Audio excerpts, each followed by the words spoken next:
The one and only Rachel Rodgers is on the show today, y'all. And I feel like by the time this conversation is done, we're all going to be living millionaire vibes. We're all going to be just like elevating our entire mindsets. I can't wait to dive into the brand new book that we're going to be talking about today, Future Millionaire. I actually have a shirt that says that. So I feel like we're just out here like channeling this energy for the world. Yes. And thank you for being here. Welcome to the show.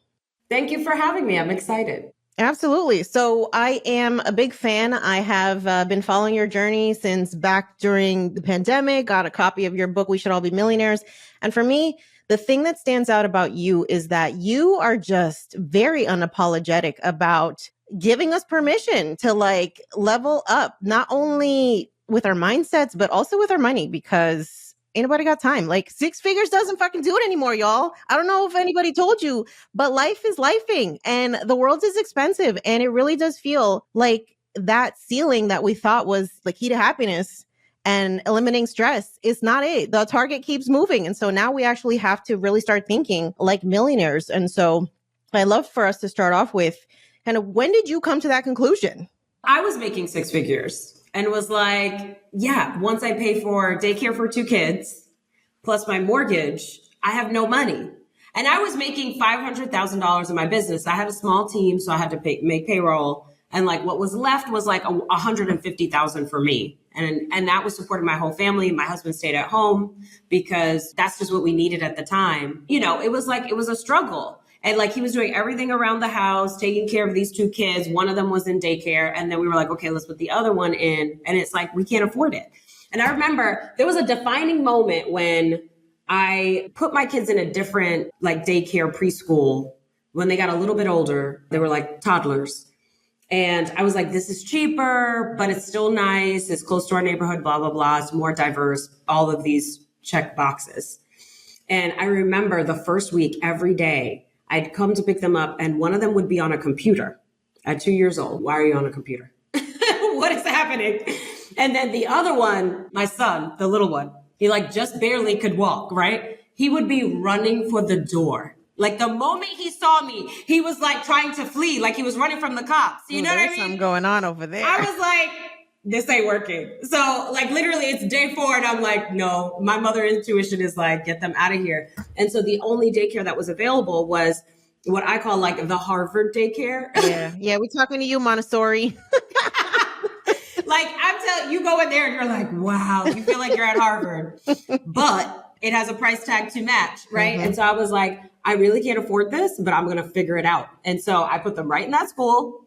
And then I was like, mommy's just going to be out here hustling and getting some more clients because I need to pay for this. It's usually like, that's actually what growing my business over the years is like, there's a bill that I need to pay. There's something that's important in my family's life that needs to be taken care of. And, you know, it's like, I try every other way to think through, like, how can I make this work? And the bottom line is I just need to earn the money. And so then I went and did it. And then I was like, oh, I can earn more. And then I did it again. And then I was like, oh, I can earn more. And then I just kept doing it. And so that's how I figured out. And that is actually what I want people to know more than literally anything else is that you have the ability to earn whatever amount of money you want to earn whenever you want to earn it. We have that earning potential. We have that power. And it's not dependent on what job you have, what skills you have from your last job or whatever. It's like really, how can we match our like natural talents that we're born with opportunities in the marketplace and literally create offers and sell shit? If that's what we need to do in order to earn more. But that's what I want people to understand.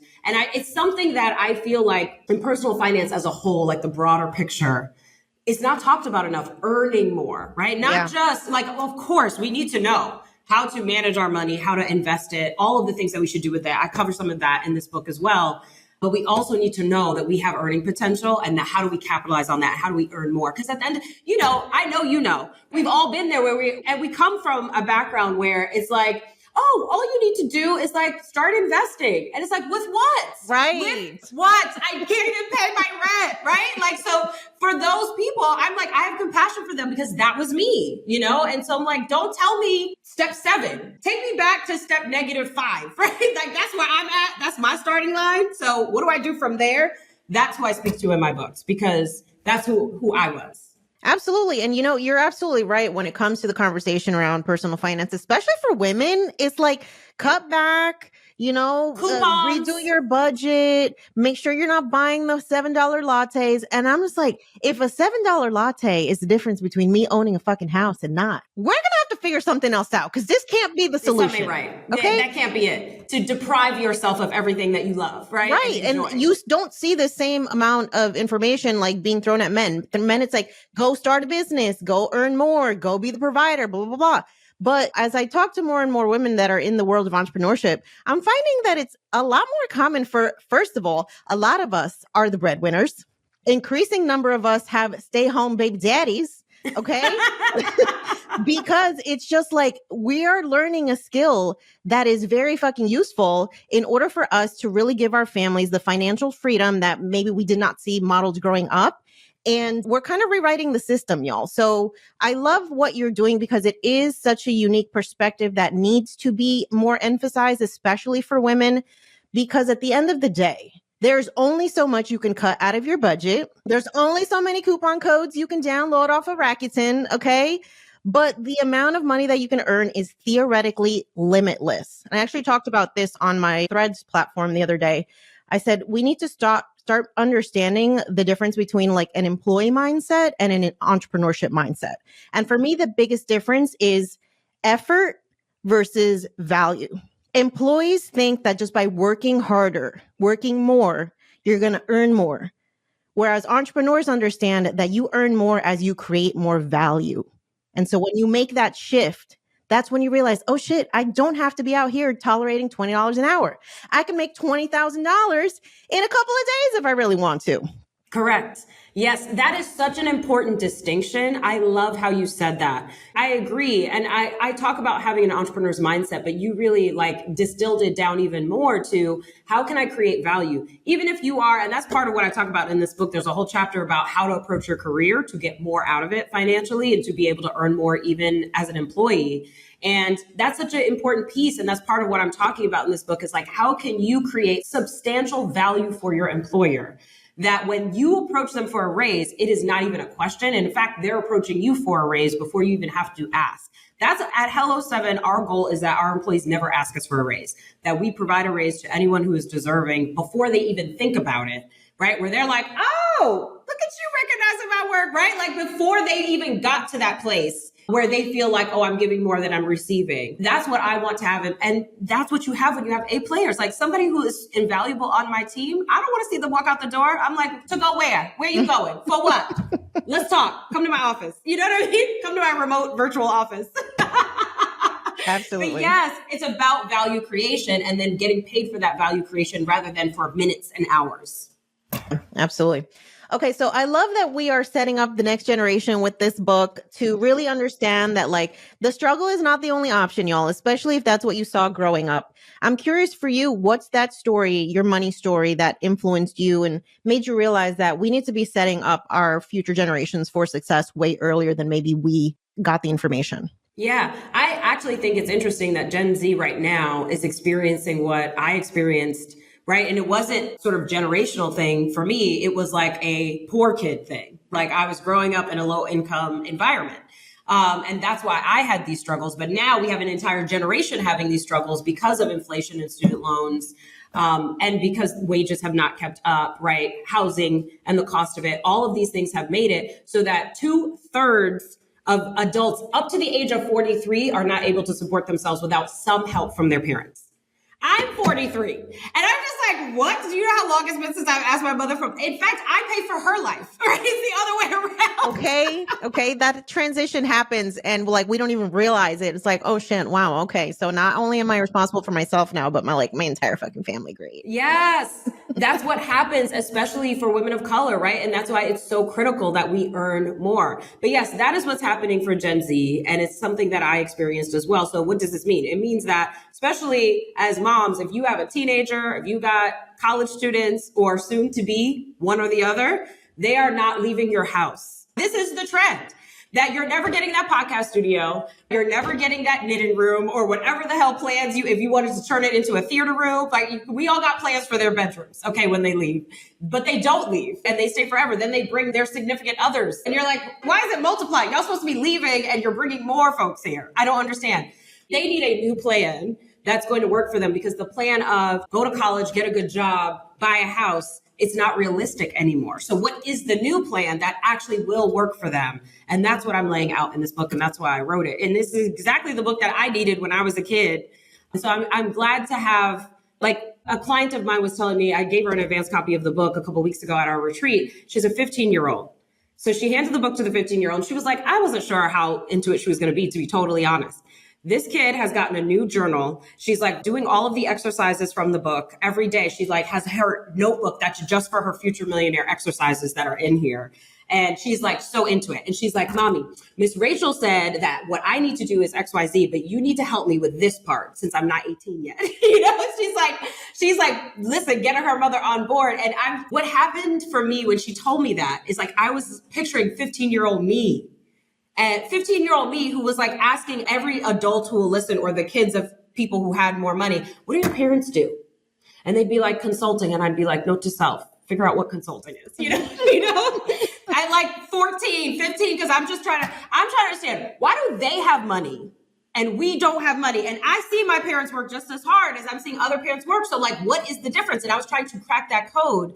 And now kids like me will have that code cracked. So that just makes me so happy and so proud, you know, so that they have the groundwork laid. They got the blueprint, y'all. We went through the trials so that y'all can avoid them or at least get through them quicker because ain't nobody got time. Exactly. I learned how to invest at 35 years old. Oh my God. Yeah. You know what I'm saying? Imagine if it started at 15. Correct. So I'm just so excited for young people to like have this now because I think there are very tenacious young people who have figured this out, like figured out money is important and I need to have it. And I see that my cousins and what they're doing is not working. What is my pathway? And so I think handing them the blueprint, they're going to take action. So I love that.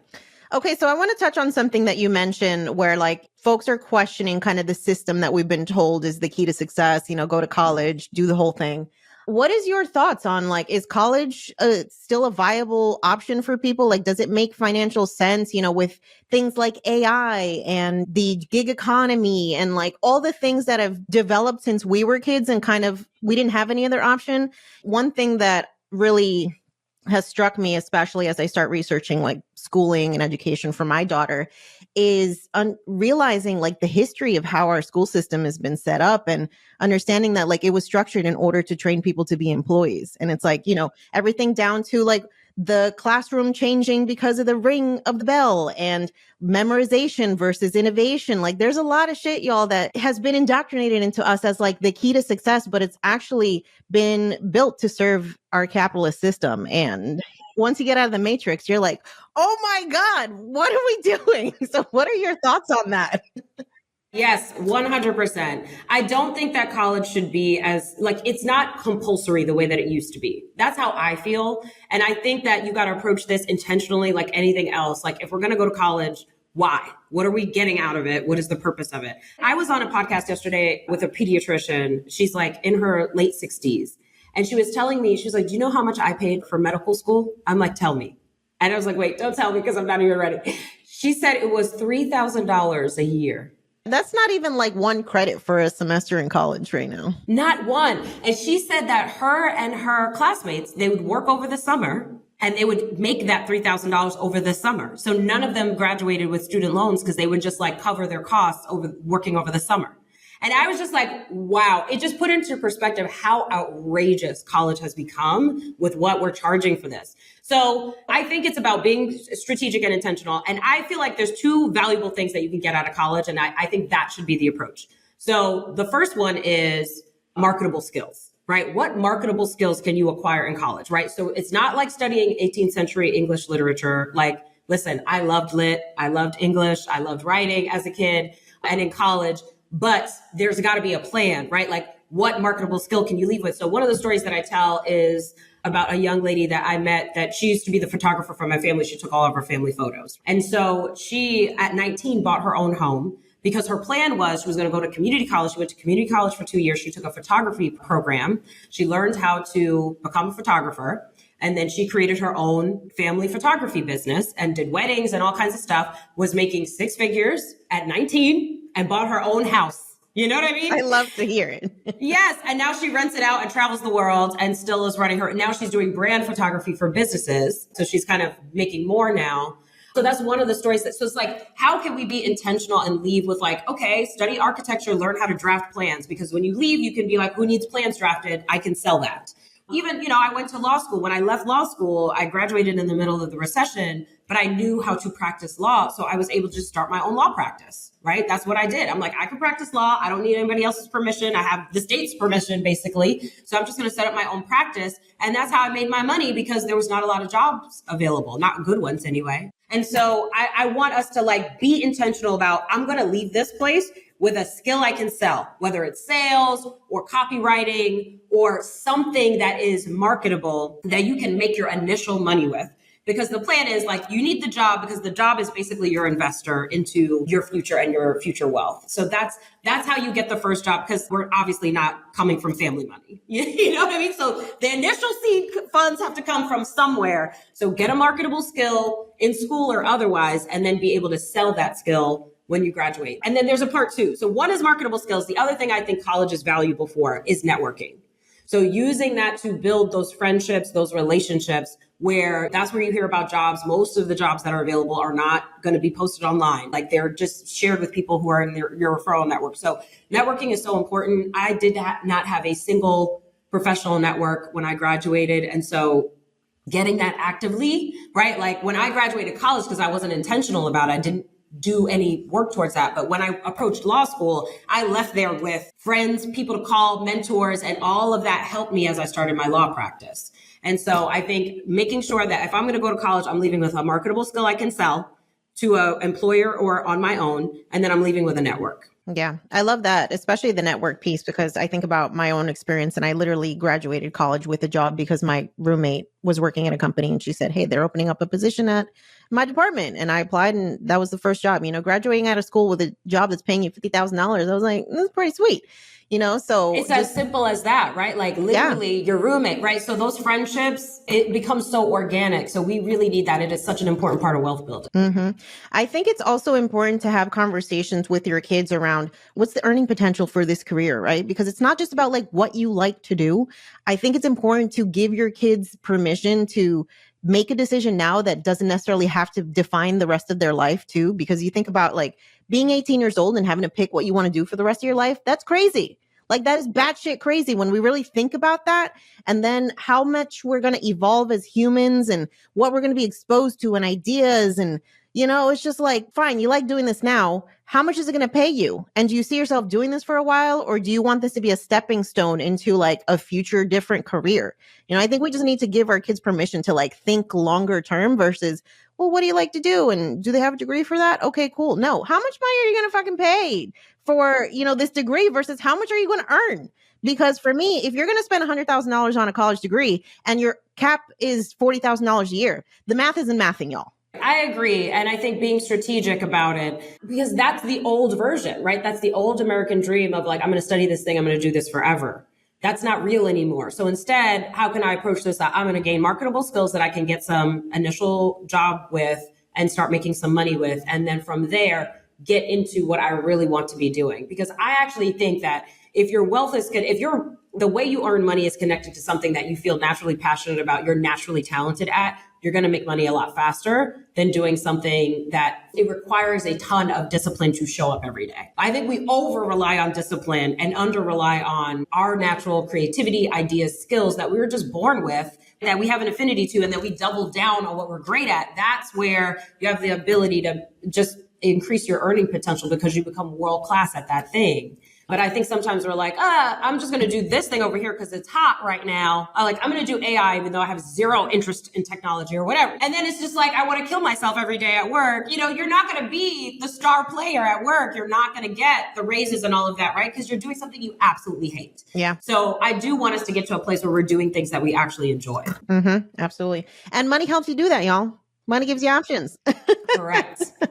All right. So let's talk about mindset, right? How important do you think that mindset is in your overall financial journey? Oh, I think it's literally everything. It begins and ends with mindset. Because I'm sure you've seen this too. You can give all the advice in the world to someone, but if they don't believe that it's going to work for them, if they don't believe that it's possible for them, they're not going to do shit, right? They're not going to take a single action. And so we have to say, like, why do we believe that it can't work for us? Why do we believe that we're going to be broke forever? What is the story that we're telling ourselves? And then, like, to me, one of the first chapters is introducing thought work, because it changed my life when I was introduced through a life coach, like realizing that, like, oh, every thought that I think in my head is not true, right? Like, it's not fact.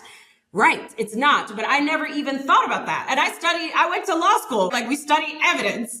And so I think it's very connected to that, right? Like, okay, you have this thought, everyone hates me. Cool. Is that true? What evidence do you have? Well, the girls were mean to me at this party. Okay, cool. Oh, but I do have these other friends and they picked me for this basketball team and they blah, blah, blah, blah, blah. And there's all these examples of actually everyone doesn't hate you and you're just being dramatic. Maybe this one group hates you and you know what? Fuck them, right? So it's like, it's about interrogating our thoughts. And so our thoughts about money, same thing, right? I'm going to be broke forever, because I used to have this story. I'm going to be poor forever.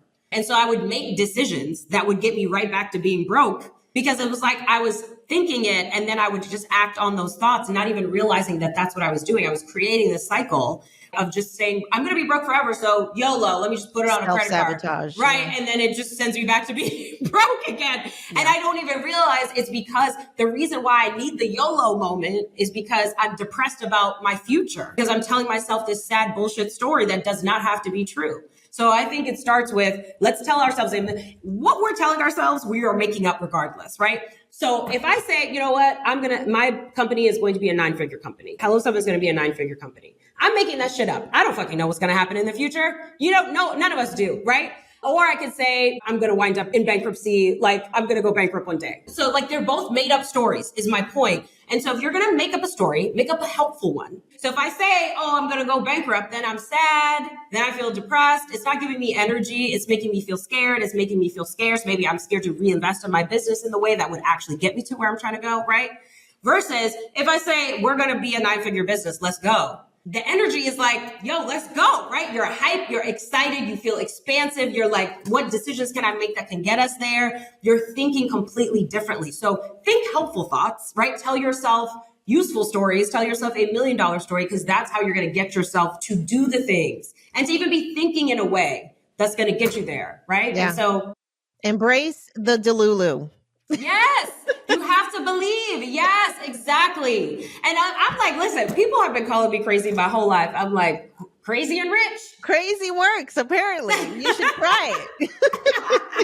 Correct. Highly recommended, like, 10 out of 10. What is not crazy? Not crazy is the norm. And the norm doesn't look good. People hate their jobs. They're not making enough money. They're not able to afford the lifestyle that they want. They live paycheck to paycheck. They can't afford a $200 emergency. I don't want to be the fucking norm. That sounds whack. Yeah, the norm is not the vibe, y'all.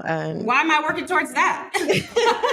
It's such a good point, right? And it's one of those things where you have to realize, like, everybody's normal is like your worst case scenario, right? So if you take the leap, if you try to do your own business, if it doesn't work, you go back to the same shit that everybody else is doing. So is it really that fucking serious? Like, take a shot, because you never know how your life can change when you just give yourself permission to take that risk that other people are not willing to take. Yes, I agree. Let's go. Yeah. So I'm curious, what impact do you hope that Future Millionaires is going to have on your readers, not just like the young people that you're talking to, but maybe even parents who are thinking about, like, how can I help set up my kid for success? Yes. Well, that's what's been happening is, people are like, I know you said it was for young adults, but I'm 38 and this was hitting for me. So I think it's also great for people who are starting over, because it just sort of assumes you're starting from zero. But if you're transitioning, it's also a great book to read. But I think that it's going to help parents to think about how they're going to set their kids up for success and have a plan to do so. And I think reading it with their kid is one of the best things that they could do. Like, get 2 copies, one for you, one for your child, and then literally do like a little book club together and have conversations about it. That way you could be on the same page and they can feel like an active participant in like creating their own money story and money journey. But one of the first, like, my biggest piece of advice for parents is to let your kids dream and don't kill their dream. So let them have their $1 million dream and ask them, what's your $1 million dream? And it's not even necessarily about the $1 million, but the point is to express that it's a big dream. What is your vision for your life? Where do you see yourself, right, in the future? And if they say, I want to be an astronaut, or I want to be a rapper, or I want to be a star football player, whatever it is, it's like, cool, right? Like, don't poo-poo that, right? And say like, okay, how can I support you getting there? What steps do we need to take to get there? And if they're like, well, I don't know, okay, go research it and come back and let's talk about it. So it's like, and show them like, oh, you have a big dream. Awesome. I love that. Now let's talk about what it looks like to commit to that dream, right? To show up for that dream, to put in effort for that dream. And so that's what I'd rather parents do rather than say, that's not realistic, come up with something else. No. How do you know what's realistic? Like my pathway is certainly not realistic. Like this is not something I saw for myself, as a poor kid growing up. I did not believe that I could be, even when I started my business, I was just trying to make $41,000 a year and cover health insurance. So, we don't know what's actually realistic. We don't even know what the future, like what careers will there even be? So don't poo-poo their dream, help them dream, and then show them what it looks like to show up for that dream and take action towards that dream. I really love that perspective, especially for like first gen kids, because I think about all the insecurities and the fear that my parents projected on me around like picking the career and like making good decisions, and all that stuff is definitely like just scarcity mindset stuff that is passed on generationally. And you could be the person who like breaks that cycle for your kids. Instead of projecting all your fear and anxiety, you could be the one that really helps them elevate from a place of like survival mindset to a thriving mindset by just really giving them permission to dream, right? That's why we all do this. We work harder to build a more stable foundation so that the next generation doesn't have to do it. And so, I think we have a responsibility to the future generation to like give them permission not to play small, because we know what that looks like. Correct. Exactly. We know how to do that all day, every day. Let's try something else. Because has that yielded the results that we wanted? No, we had to pivot, right, to get to where we wanted to be. So don't put them on that pathway because it didn't work for you. You know what I mean? Absolutely. So Rachel, I'm curious, do you have any upcoming projects or initiatives that are aligned with the themes of the book? Like what do we have to look forward to as part of the release of Future Millionaire? Yeah. So when you order 2 physical copies of the book, I'm doing a money camp. So it is from May 12th through the 16th. So every day it's a 5-day training. And so I'm going to be teaching things from the book and doing Q&A with parents and, young adults. And, aunties and uncles, listen, I just want you to know you need to pick up this book as well because you're not safe. They will find your couch. They will find your basement. They will be in your guest room. When they exhaust their parents and have annoyed them, they're going to come to your house. Okay? So buy this book for your nieces and nephews. Absolutely. And if you're child free by choice, you can still have an incredible impact on the children in your family. Before I became a mom, I opened up a 529 plan for my niece. I helped my sister learn how to create a custodial brokerage account. We've been talking about entrepreneurship and like, what do you want to do with your career? So you can be a force for change in your family, even if you're not the one who's actually like popping out the kids. Yes, exactly. And I love being a rich auntie. Yes. I'm like, you need a laptop for college? I got you. You need a little help? You want to go to this private school? Auntie's got you, right? Like, it's so fun. So I highly encourage the rich aunties and uncles, like, listen, get out there and be amazing for the young people in your life and like help create that next generation. You can impact the next generation, whether you pop out kids or not. Absolutely. I love it. I love the work that you're doing, Rachel. Future Millionaire, a young person's step-by-step guide to making wealth inevitable. That is the word right there in the freaking title, okay? Thank you for noticing that, because I literally fought with my publisher to change it because I'm like, no. It's inevitable, okay? It is inevitable if you take these steps. So I love that. Thank you. Absolutely. You can get your copy of Future Millionaire wherever you buy books. And Rachel, where can we find you on the socials? Yeah, so I'm at Rach Rodgers ESQ on Instagram, or listen to the Hello 7 podcast on YouTube. And then also for the book, if you want the money camp option, it's futuremillionairebook.com and all the details are there. You just upload your receipt and you'll get 2 tickets to money camp. Absolutely. Great. We're going to have all that information in the episode show notes. Rachel, thank you for your prolific authoring skills. It is a gift to the world. I look at you and I'm like, ma'am, writing one book almost killed me. So I don't even know how you're doing this, but kudos to you. And thank you for being a much needed voice in the conversation around money, especially people of color, first gen, marginalized people, the permission to be fucking audacious with your money goals, okay? Have some audacity, because there's a lot of other people out here who got plenty of audacity being very mediocre. And it's about damn time that we start making the progress that all of our hard work should result in. Yes, 100%. +1. Thank you so much for being here.